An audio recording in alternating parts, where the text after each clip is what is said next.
Hey guys, and welcome back to this channel. In this video I'll be showing you guys how you can get the truffle worm bait on fish.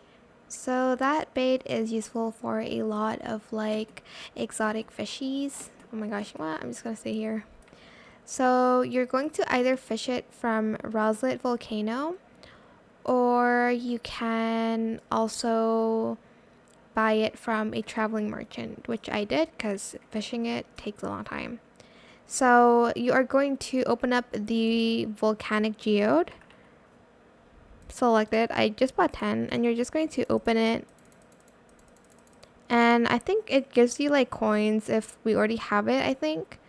Then you're just going to open up your equipment bag, and you're going to find the truffle worm, and you're just going to equip it.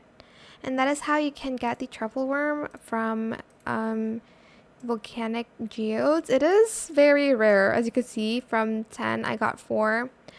But that is it for this video. I hope it was helpful for you guys. Don't forget to like, comment, share, and also subscribe to this channel if you haven't done that already. If you have any more questions about this video, just leave it in the comment section down below. I'll try my best to answer them all for you guys. And if you found this video helpful, please click the thanks button as well.